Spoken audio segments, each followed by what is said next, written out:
मैं चंदन फिर आप लोगों के सामने उपस्थित हूँ एक नए कंटेंट के साथ। कंटेंट ये है, बहुत सारे दोस्त क्वेरीज कर रहे थे कि 2019 में आप लोकसभा का चुनाव यहाँ रहते हुए यानी पोस्टल बैलेट से कैसे दिए। हालांकि यही हुआ भी था 2019 में, हम जॉब में थे उस समय में, हमको पॉसिबल नहीं था वहाँ जाना वोट देने के लिए। लोकसभा का चुनाव हुआ था 19 पे, आपको याद होगा।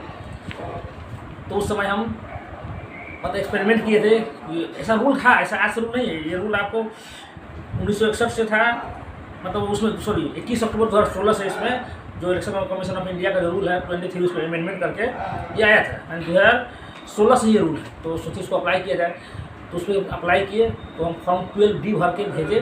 हालांकि भर के भेजने से फ़ायदा भी हुआ, वहाँ से हमको पोस्टल बैलेट भी आया और यहाँ से अपना वोट कास्ट करके फिर भेज भी पाए और मेरा वोट काउंट भी हुआ, उसका हमको नोटिफिकेशन भी आया।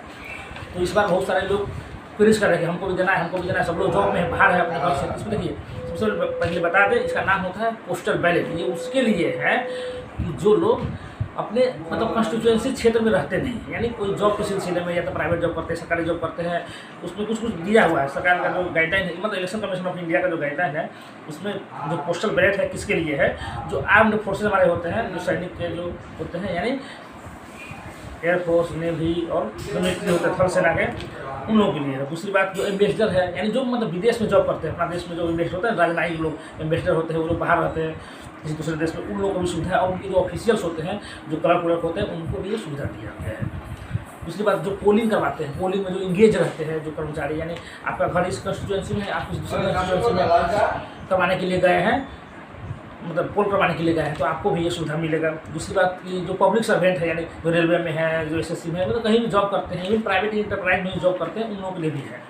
और तीसरी बात की जो देखिए कितना अच्छा हमारे देश का जो संविधान है, कितना ब्यूटीफुल संविधान है कि जो प्रिवेंटिव डिटेंशन एक्ट के तहत जो डिटेंट किया हुआ रहता है, जो कैटेगरी आपको मालूम होगा पढ़े हुए पॉलिटी में, तो जो प्रिवेंटिव डिटेंशन जो होते हैं, मतलब जो सब के को पहले ही उसको जेल में बंद कर दिया जाता है, उनको भी राइट दिया है। क्योंकि वोटिंग राइट एब्सोल्यूट है, सबके लिए है, सब लोग उसको दे सकते हैं। जो 18+ है सब लोग दे सकते हैं, अपना वोट कास्ट कर सकते हैं, सबको हक है, तो वो कर सकते हैं। तीसरी बात जो 80+ जो बुजुर्ग लोग हैं, यानी जो बुजुर्ग और जो विकलांग लोग हैं, उनके लिए भी ये है। ये मोटो इसी के तहत है कि no voters to be left behind. Election commission of India का मोटो है कि कोई भी मतदाता छूटने न पाए, सबको इस पर कवर करना है, ठीक है। तो इसके लिए करना क्या होता है कि पहले आपको अप्लाई करना पड़ता है इलेक्शन कमीशन ऑफ इंडिया के पास में। इलेक्शन कमीशन ऑफ इंडिया का जो ये है डिप्यूट किया हुआ रहता है, जितने भी डीएम होते हैं अपने अपने डिस्ट्रिक्ट के, उनका नाम रिटर्निंग ऑफिसर होता है, ठीक है। उसको चौंकना नहीं कि रिटर्निंग ऑफिसर क्या है।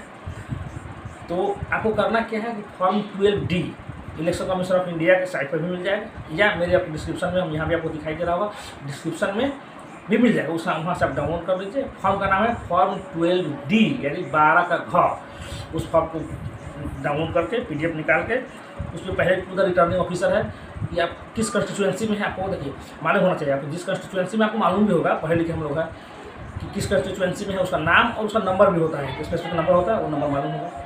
तीसरी बात कि आपका वोटर ID में एक एपिक नंबर होता है, उस नंबर से आप इलेक्शन कमीशन ऑफ इंडिया का जो साइट होता है उस पर जाके उसमें एपिक नंबर डालेंगे तो आपका पूरा डिटेल्स आ जाएगा। आपका नाम क्या है, पिताजी का नाम क्या है, किस कंस्टिट्यूएंसी में है, सब आपका। इसमें इम्पोर्टेंट क्या है, सीरियल नंबर और पार्ट नंबर, वो भी लिखा रहेगा आपका, किस सीरियल नंबर में नाम है और किस पार्ट नंबर में नाम है, वो यहाँ पर जरूरत पड़ेगा।